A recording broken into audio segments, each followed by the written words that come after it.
exactly 5:45 a.m. in the morning.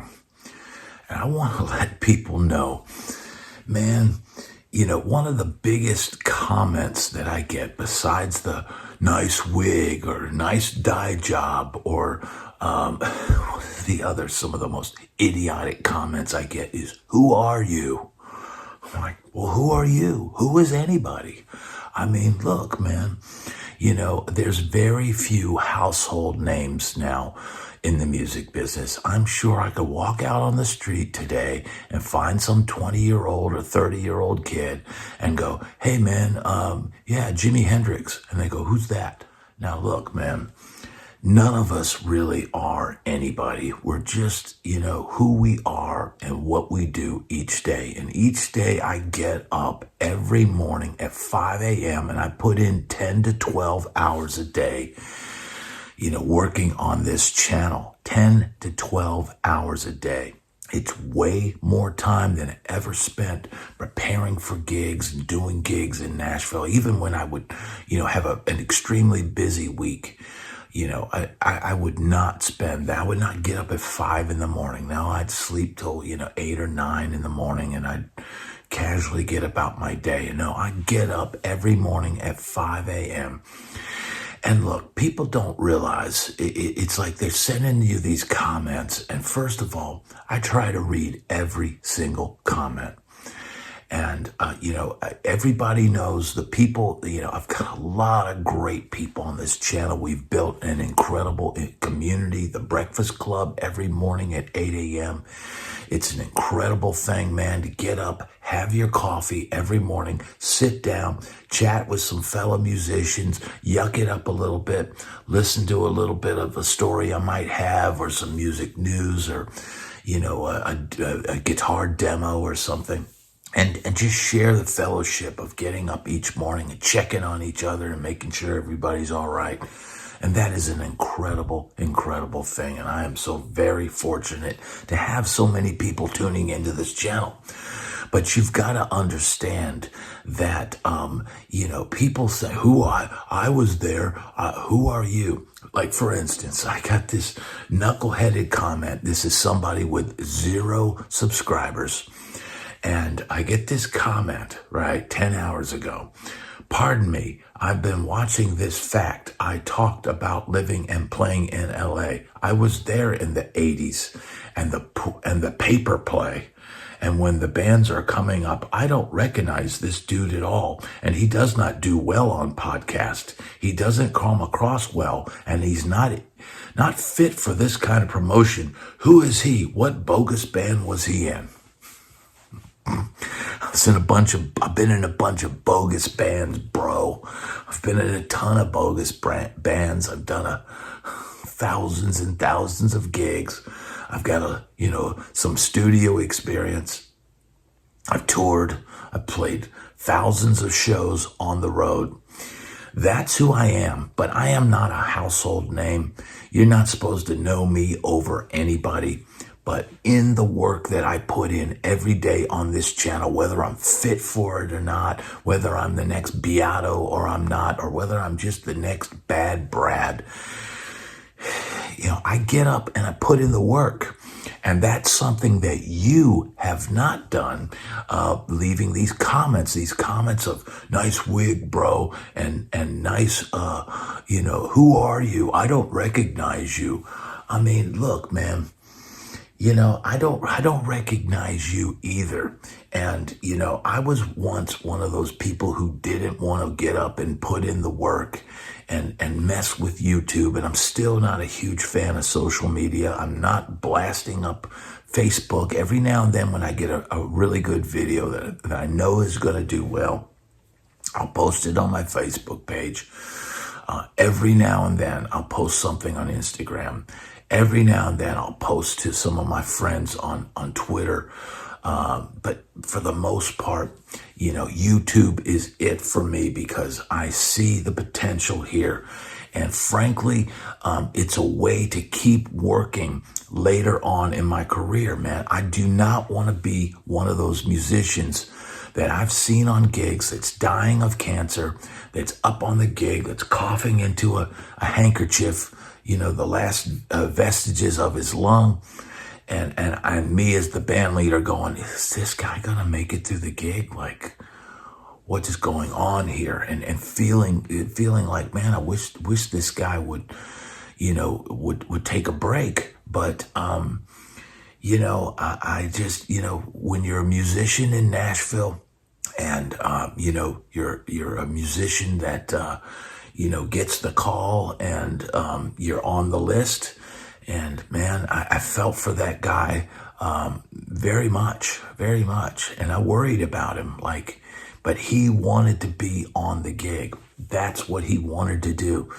And, but I saw that and I thought, man, I don't want to be that guy. I don't want to be the old guy on a gig with a bunch of young cats going, who's this old dude? And ha ha ha, because man, I've been in situations like that. Look, after 30 years in Nashville, growing up with the Wooten Brothers and jamming with them when I was like 17, 18 years old. And then, many years later, 25 years later or 20 years later, walking into a room of musicians of a certain persuasion who didn't know who I was, didn't know that I, had already been playing R&B, and they're thinking, who's this guy? And so I've got to literally, for the first, hour and a half, just nail it to their wall. Like, yeah, who's this guy? Yeah. Oh, well, and the first, I remember playing one song, and it was a rock song, and they're like, oh, and they go, yeah, wait to this next one. This next one's an R&B song. Like, dude, you idiots. Never assume that somebody can't do the job until they show you that you can't do the job. And man, let me tell you something. There's a lot of judgment in Nashville. There's a lot of prejudgment that idiots do. And they come on the gig and they assume that you can't do this and you can't do that. And man, that's flat out wrong. Okay, that is flat out wrong. And there's also a habit in Nashville. If a musician makes a mistake on stage, they go, and they make a big, deal out of it. Man, let me tell you something. That is one of the most unprofessional things you can do ever on stage. If someone makes a mistake, show them the class and respect of, blowing it off. Brush it off your right shoulder and keep going.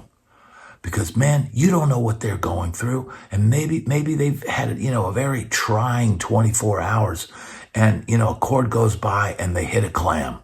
You acting like an absolute clown on stage because someone made a mistake when in reality, we're all making mistakes every second that we play music. Let me tell you something. If you're laughing at somebody, making a mistake, put your own tracks on the grid and let's see how close you are to being perfect. Because let me tell you something, nobody is perfect. Human beings are not perfect and you are not perfect. So yeah, while somebody might have made a noticeable clam, and it happens, man. I've been there, done that. I've reached for things and fallen on my face plenty of times when you're playing improvised music, when you're playing in pickup bands, when you're playing in bands that, don't rehearse. Man, it's to be expected. But you know what? It's very unprofessional for you to call it out and make a big scene on stage. Let me ask you a question. How would you feel when someone does it to you? Okay, it's your reputation every time you're on stage. You're on the line, and nobody wants to do a good job more than the person up there trying to do the job. Now, if somebody is just completely hacking their way through a gig, well, you know what? You bear that burden, you get through the gig, and you just don't call them anymore. That's the reality of that. That's the facts, Jack. Okay? But man, act like a professional, man. If somebody makes a mistake, man, if the trumpet player reaches for a high note and it cracks, let it go, man. If the keyboard player hits a clam or doesn't know the changes to the bridge, let it go, man.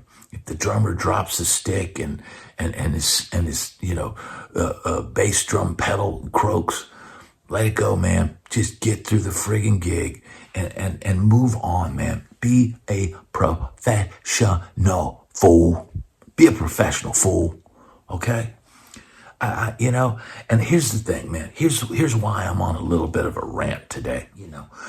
When you get the same ridiculous comments over and over again. Who are you? I don't know you. You're not suited to this. Oh, a nice wig. Ha ha ha.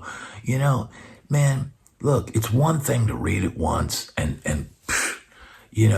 but man, when you have to repeatedly hear it over and over again. And the same thing goes for the why are you whispering comments. Look, bro, it's 5:45 in the morning and my family is sleeping, and this is the only quiet time in the day where I get to do my videos. That is just the way it is, bro. That's just the way it is. And if you don't like it, I don't mind if you just click on over. You don't have to let me know that, I can't take it down. You know what, bro? Life is too short. Don't waste your time or my time. Be happy, right? Be happy you're alive. Be thankful that you're out there and you're able to make your own choices. Now, I want to thank everybody that watches this channel. Man, like I said, 95% of the comments that I get on this channel are just absolutely incredible. Incredible stories, incredible testimony of people just like me. I am nobody. I'm not anybody famous. I'm just a guy, a schlub that was, playing guitar and playing to the best of my ability, for 40 years in the music business. That's all I am.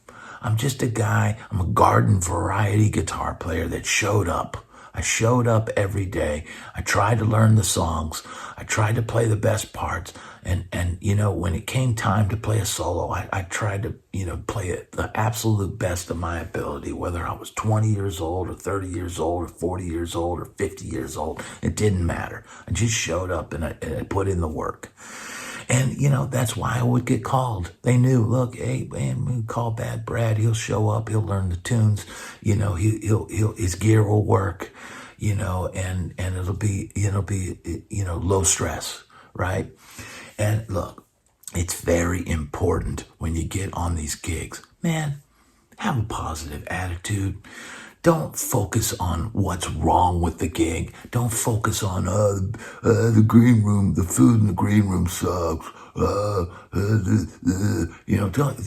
There's some people you would get on gigs, and that they're going to complain from minute one till the end of the gig, till the last note. And you know what? And sometimes those were the best guys. Hey man, I'll take a guy. If I know when we're putting together a list. And we're booking a band for a show, and I need a keyboard player, and I need a bass player. I know the strengths and weaknesses of every player. All the guys that I work with in Nashville, I know, well, if I got this guy, he knows 1,000,000 songs, so we're good. I know this guy. Well, I know this drummer's good, but he doesn't know a lot of rock songs.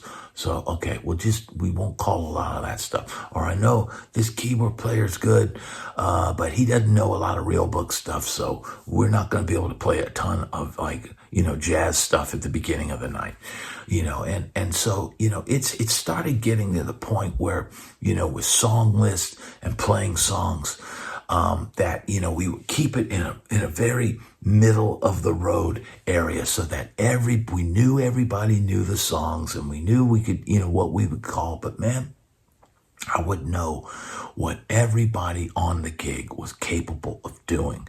And I would be thinking about it. Okay, Friday night, I got this big corporate gig. It pays good money. I'm the band leader. Okay, so I know I got this guy. I know I got this, and I know this singer knows these songs, and I know this. and I know everything about everybody, but this is always a unique, organic, put together situation. So I would know the strengths and weaknesses of everybody on that stage. And that includes so-and-so is going to show up 5 minutes before downbeat. So-and-so is going to be early. The sound guy's going to be very picky about where, what power he uses. And everybody would have to balance and control everybody's egos, everybody's attitudes, and all that. And all that I would try to do in that situation is keep it light, keep the energy positive. If people were, getting on a rant and getting pissed off, I just said, hey man, just calm down. Everything's okay. I know it sucks. I know it's supposed to say, Spinal Tap and then Puppet Show. But man, it just is what it is. Let's just go out there and play good. Hey, I know Nigel just quit, so we'll do Jazz Odyssey tonight. Everything's okay. Spinal Tap references aside. It's very true, man. There's always going to be a little problem with the backstage arrangements. First of all, there's a little guy in here, and look, in here, no one. And you know what? That is a very trivial example, and it's absolutely true, man.